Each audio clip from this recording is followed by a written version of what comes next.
Breaking news here on CBS Sports HQ. The hot stove is piping hot, and Jacob DeGrom moving to the hot state of Texas, signing a 5-year deal with the Texas Rangers. ESPN reports the deal's worth $185 million over 5 years. Also includes a 6th-year option that would make the total deal worth $222 million. The 34-year-old Jacob DeGrom leaving the Mets for the Texas Rangers. Returned to the mound in 2022 after being away for more than a year because of multiple injuries. When he's healthy, he's one of the best in baseball, but he carries a significant risk. He had Tommy John in 2010 when he was in the minors. And of course, Tommy John surgery doesn't mean the end of your career. In fact, it's helped a lot of guys continue their careers, and for Jacob DeGrom, he's one of them. But he's got a lot of concerns in terms of his health. When he's great, when he's on, he's on. I mean, look at the numbers in 2018 and 2019. And these numbers are incredible. He won the Cy Young in back-to-back seasons in 2018 and 2019. But are you getting the Jacob DeGrom from those years, or are you getting the Jacob DeGrom from the last few years? Probably the latter, because your body's not getting any stronger as you get older, unless maybe you find the fountain of youth and you're Justin Verlander. Like, he's certainly reinvigorated, resuscitated his career. Perhaps Jacob DeGrom can do the same with the Texas Rangers. That's a wait to see. But my, oh my, he's getting a big old deal. And if you look at the deal right now, 185 over 5, that's $37 million per year. And we're not even talking about that 6th-year option, which makes him the highest paid player on the Rangers. And the Rangers just signed Corey Seager, Marcus Semien last year. They're also paying Martin Perez nearly $20 million a year. But now Jacob DeGrom going to lead that staff in Texas as they try to become relevant once again, because the Texas Rangers have not been relevant for years. Last time they made the playoffs was in 2016. They have finished either last or 4th in the AL West in 3 straight seasons. Did some instant analysis. Welcoming former MLB Executive of the Year and CBS Sports Baseball insider Jim Bowden. Jim, Jacob DeGrom to the Rangers. Your first reaction's what? Yeah, well, I was told, first of all, that the Rangers were the only team that was willing to go for 5 years on Jacob DeGrom, and no one else was even close in terms of this $185 million that can become $222 million. But there is no doubt when he's healthy, this is the best pitcher on planet Earth. That being said, over the last 3 years, he hasn't started more than 15 games in a single season, and there comes an injury risk. Now, he did want to return to the Mets, but I'm told the Mets, who are well aware of the physical risks, they have all the MRIs, all the medical reports over all the years. They weren't willing to give this type of commitment in terms of years and dollars because of the health risk. Now, on the other side, for the Texas Rangers, they knew there was only one way they were getting DeGrom, and that was to sit there and give a deal of this magnitude. If they wanted to get him away from the Mets or any of the other big market teams like the Dodgers or Yankees, who all kicked the tires as well, they had to go to 5 years, so they weren't going to get the player. So let's give a lot of credit to GM Chris Young, who just took over baseball operations for the Rangers from John Daniels. He makes the calls here. Credit Bruce Bochy, the new manager of the Texas Rangers, who won 3 world championships with San Francisco. And how did he do it in San Francisco? He did it with aces, Madison Bumgarner, Matt Cain, and Timmy Lincecum.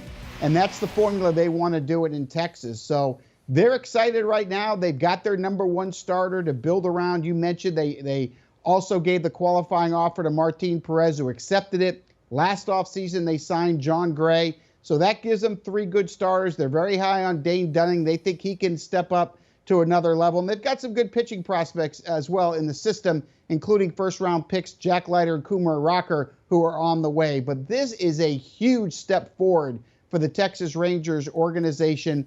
And for the New York Mets, Akeem, I'm telling you, it's going to take a quick pivot, because I'm expecting them now to make an extremely aggressive offer to Justin Verlander probably tonight.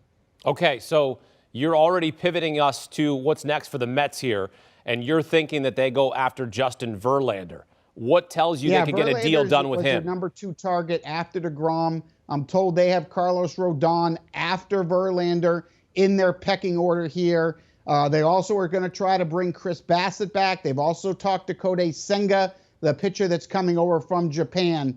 But I'm told if they didn't get DeGrom, that their plan was to go hard after Verlander. And the fact that Verlander is struggling in his negotiations to return to Houston implies they're not willing to go the 3 years, $45 million a year that the AL Cy Young Award winner is expecting, which leads us really to the Mets and Dodgers as the front runners to land Verlander.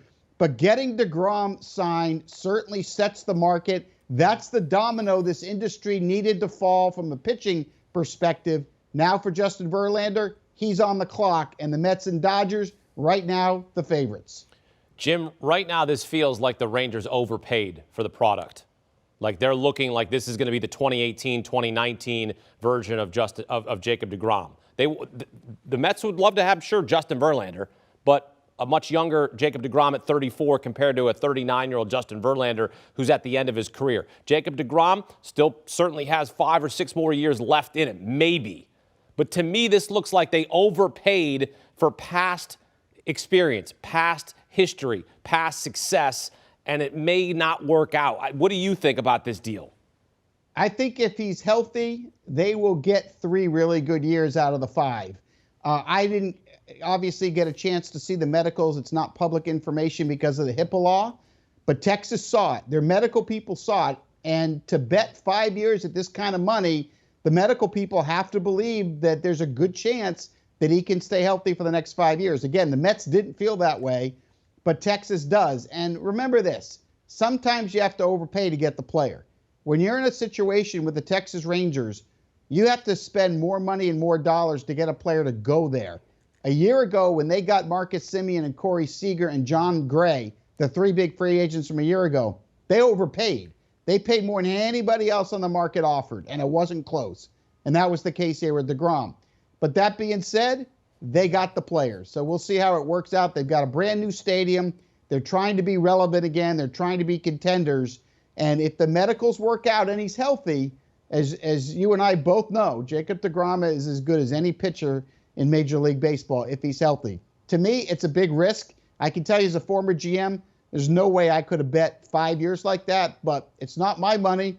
And if Texas has the money to take the risks, God bless them. Well, Texas certainly has the money because they are doling out money, big contracts left and right here over the last couple of years. As you mentioned, Corey Seager, Marcus Semien, and now a monster contract for Jacob DeGrom. How much do you think the fact that the Houston Astros own that division and then them winning the World Series prompted Texas to make a splash, another splash like this?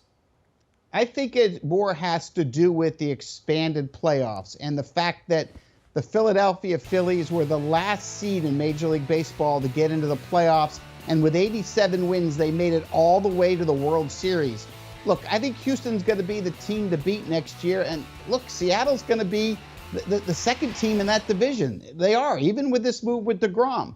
But if you get into the playoffs, anything can happen, and a lot of times you get a hot starting pitcher that can dominate, you can run the table. So this puts them a step closer to the playoffs, but I certainly don't think this move puts them in the playoffs. All right, so how many years will this take in terms of the Texas Rangers? Because they've got guys in the system, Jack Leiter, Kumar Rocker. They've got players. Like, this could be a formidable franchise in a few years. Is it 2 or 3 years, do you think, before they become relevant with Jacob DeGrom? Or do you see instant success in the first couple of years here? I think 2025 is the realistic date, and a lot of times teams can get there a year early. The one thing the Texas Rangers have going for them right now is leadership. Chris Young is one of the brightest GMs in the game. He's got great relationships with everyone. He's a smart guy. He has surrounded himself with really good people, including Dayton Moore, the former architect of the Royals, who took them to 2 World Series, including a World Championship. And he's got a guy in the dugout that's going to be a Hall of Famer named Bruce Bochy, who's got 3 World Championships to his name and multiple Manager of the Year awards as well. They've got a leadership team that's pretty good there, so if they can do it quicker than normal, I wouldn't be surprised. But if you're asking me on this date to give you a day when they're legitimate World Series contenders, I'm going to go 2025. Yeah, I think they'll be a good team down the road. I think this is a down-the-road team that we'll look up and go, oh, yeah, Yep, they're going to be a good team in a few years. But instant success, maybe. We'll see. Maybe we'll see. 34 years old, Jacob DeGrom, the second oldest player to receive a $100 million deal. Last December, the Mets gave a deal to Max Scherzer, 37 years old, 3 years, $130 million. So you're telling me that the Mets' next move here is Justin Verlander, Carlos Rodon. Why would Justin Verlander be a good fit for the Mets?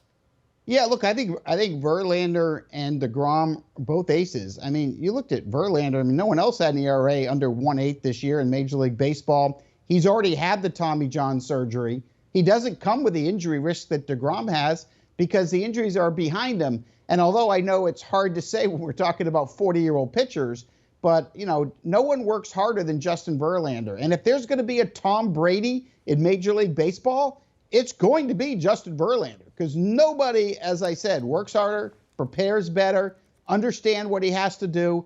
And I'm telling you, I watched him from, as you know, from spring training all the way to the World Championship.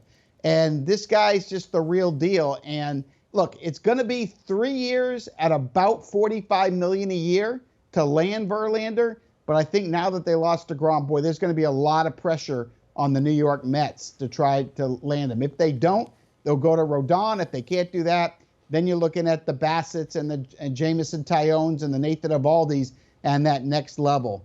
But there's no doubt, in my opinion, now they're on the clock right now. They've got to respond to this. Do you want a sports network that delivers everything that matters about the game? The highlights, the picks, the instant analysis, no yelling, no fake debates, no politics.